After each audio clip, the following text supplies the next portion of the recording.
Antwerp, the west bank of the River Scheldt on a sunny summer's morning. A few birds on the river's wetlands in their natural habitat search for food. A ceaseless flow of ocean-going cargo ships and barges make their way along the river. Half a kilometre upstream, things are very different.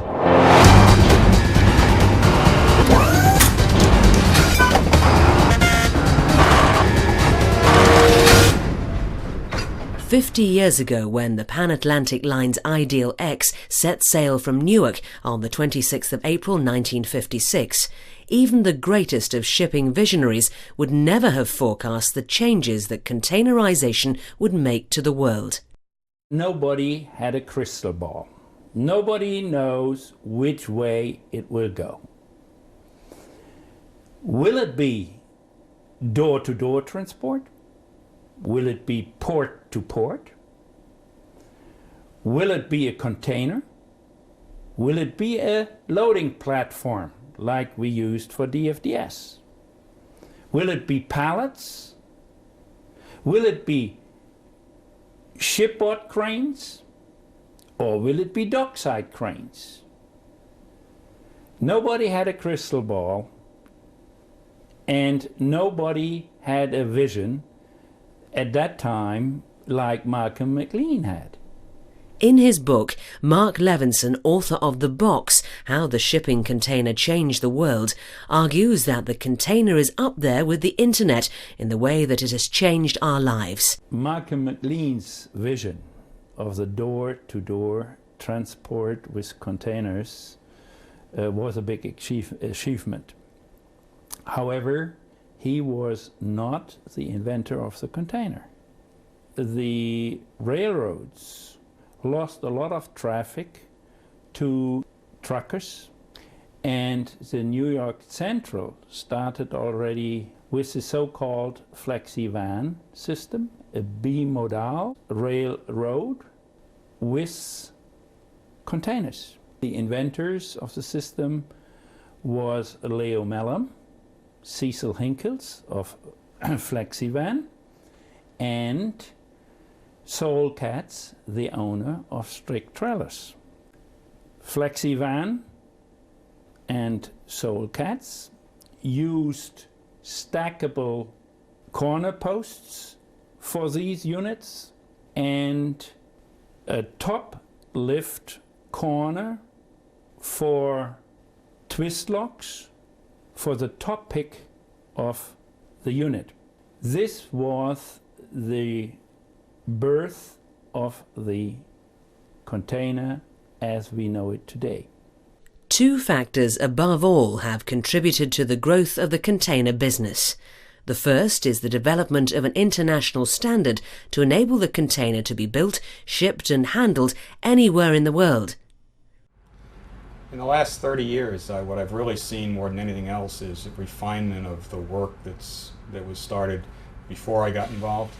The early work that really Malcolm initiated with the Ideal X and the first truck body that got detached from its wheels and put on a container.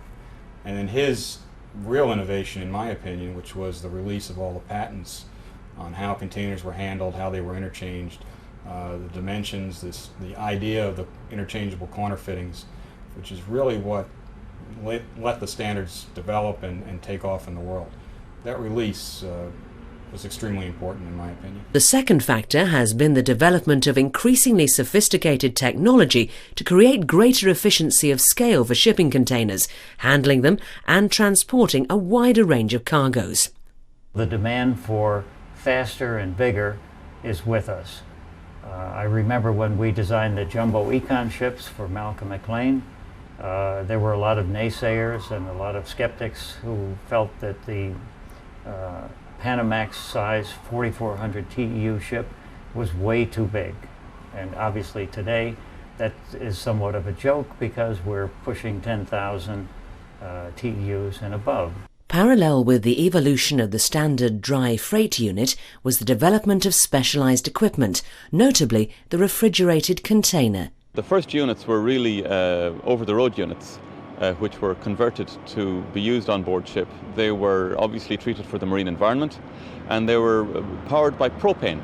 So in fact, those units had each had an individual large gas of propane running what was then a petrol engine to power the system.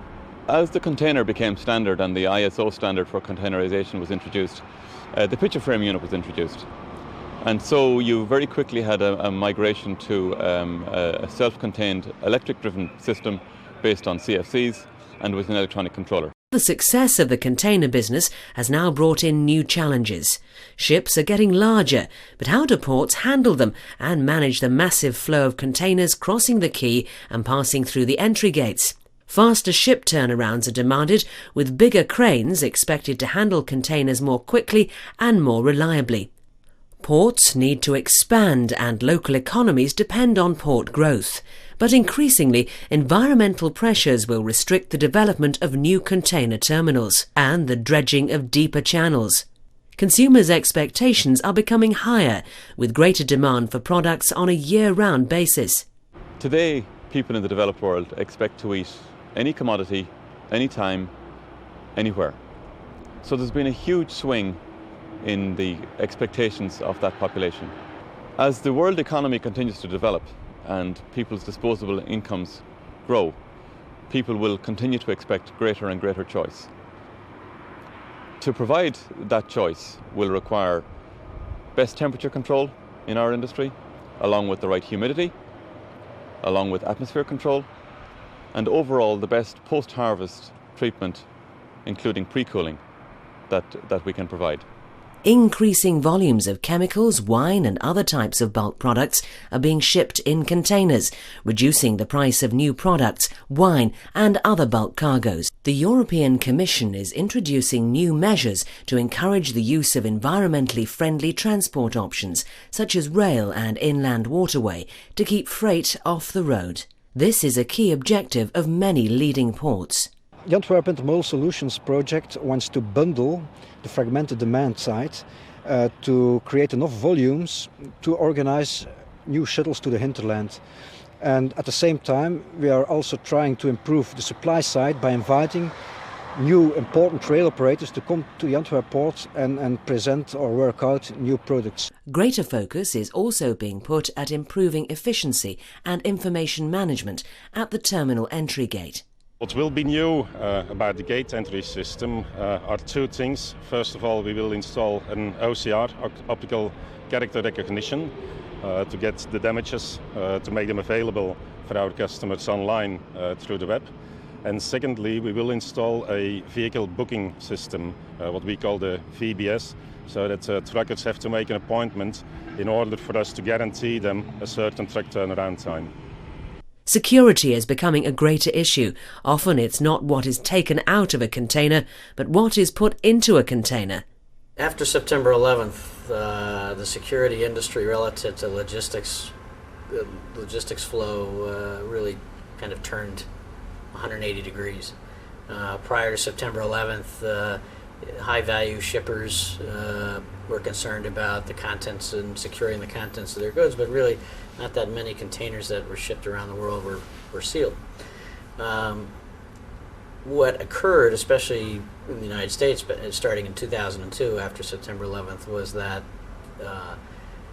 the U.S. government, and especially primarily U.S. Customs, became very active in starting to move to start to secure the supply chain. If the success of the first 50 years of the container business has been the development of a system which has grown from 1 to some 18 million units, the focus over the next 5 decades will be how to tackle a whole new series of challenges. Bigger ships expecting faster turnaround, changes to standards and materials, new technology, greater customer expectation, higher security, military applications, and environmental concerns. A lot of things will be automated. And this means more automatic ships loading and discharging, and automatic transport throughout the marshalling yard, as well as the truck. The container handling industry will become much more automated. We will see both fully automated ports. We will also see a lot more of automation and intelligence in machines where they still are driven by a human being. So we think that automation will go forward in these both directions. The operations on the terminal in phase 2 will be partly automated. When I say partly, I mean that it's only the stacking area that will be automated. The transport of the containers between the stacking area and the ship-to-shore cranes will still be done by manned straddle carriers, but the mini straddle carriers, the sprinters or the runners, like they call them. Westbound, we just now are expanding the first fully automated straddle carrier port. The fact that our customer, they decided to expand the pilot operation into 3 times bigger one is of course a good confirmation that they have found the benefits of this automation in their case.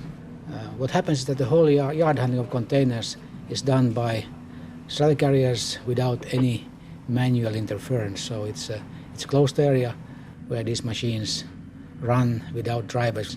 The new ship-to-shore cranes we will be ordering in a few months' time will be at least 22 across, maybe 24 across. This still has to be decided. That will be a batch of another 3 cranes with an option for 3 more. You have to, in the back of your head, say, what's next? What's the next container idea? And frankly, I don't see it. I think we are looking at newer ways, better ways, quicker ways to handle and to move containerized freight. But the basic concept, the building block of the intermodal system we have today, I don't see that changing a lot. Since stevedoring is one of the predominant costs, maybe the driving cost in container shipping, I'm absolutely sure that there will be tremendous pressure to go to larger sizes of containers since the handling costs within the terminals are essentially the same for the bigger box as the smaller box. We see increasing need for these specialized containers with the U.S. military and industrial companies wanting to containerize their products. They know that the containers have been around for 50 years now and they can rely on them. They trust the ISO standards as it makes them feel confident in investing in it. And we have benefited by that. So the U.S. military in particular is going for a joint modular intermodal container system, which is a series of pallets and containers that fit inside of ISO containers. And they're hoping to standardize an interior workspace and packaging so it can further enhance the deployment of their assets overseas. Demand for fresh produce will continue to grow throughout the world. How will the refrigeration machinery industry meet the demand for shipping a wider range of produce at lower prices? Today's machine is a remarkably reliable piece of equipment. When you consider that a machine may leave New Zealand in the winter for Southampton, which will be in the summer, and en route it will travel through several climates. It will be in a salt-laden environment. It will be pitching and rolling depending on the weather. And it will be running under electric power, which may vary frequency and voltage from loading point to transit to offloading. The vessel carrying these machines may have 700 or 800 reefer containers on board, and yet with just 1 or 2 service engineers to keep them in order. Most of what they can do during the voyage is really monitor this equipment. So the machines themselves have to be remarkably reliable, and they are. The US is continuing to introduce some major initiatives to increase container security, which will have a wide-ranging and long-term effect on the container shipping business. What ultimately is going to happen, everybody talks about electronic seals as being the next wave of the wave of the future, I guess. There's a strong feeling that the U.S. government, at least, is going to, Department of Homeland Security, is going to issue a seal verification requirement at the point, at the very least, at the point of embarkation. That's fairly stringent. That basically means somebody's got to check that container, which puts a man on the ground to check the container at the loading point, and also is costly. So that probably, in an effort to mitigate the time and effort and costs involved in that, it probably will signal the beginning of automation of the port terminals. The container is going to be used in an increasing number of alternative applications. and for military operations in rough terrain areas. The military has embraced containers wholeheartedly. They use it for all types of general cargo, and they use the standard container ships. They also, for rapid deployment purposes, have containerized all their systems into mostly 20-foot ISO containers that have special full-side opening or modular boxes that split into 3. They also have a container which expands from one 20-foot ISO to a triple wide container. Each side expands with hydraulics, and inside it can be an operating room. It can also be deployed for natural disasters and emergency care. And this container, it will fit inside a military cargo plane, and the floor can be flat and go on the rollers of a plane. It can go on a train, it can go on a truck, and of course it stacks 9 high on an ISO container ship. But while the technology may be able to meet the increasing demands from shippers and shipping lines, greater forces might work to slow down expansion or halt it altogether. Bigger ships and bigger ports have a major effect on the environment. How can the industry balance environmental challenges on the one hand with economic growth, which often means new ports and deeper channels, on the other? Well, the Port of Antwerp being a river port, it's very important that the bigger container ships can call at the port in very reasonable nautical circumstances.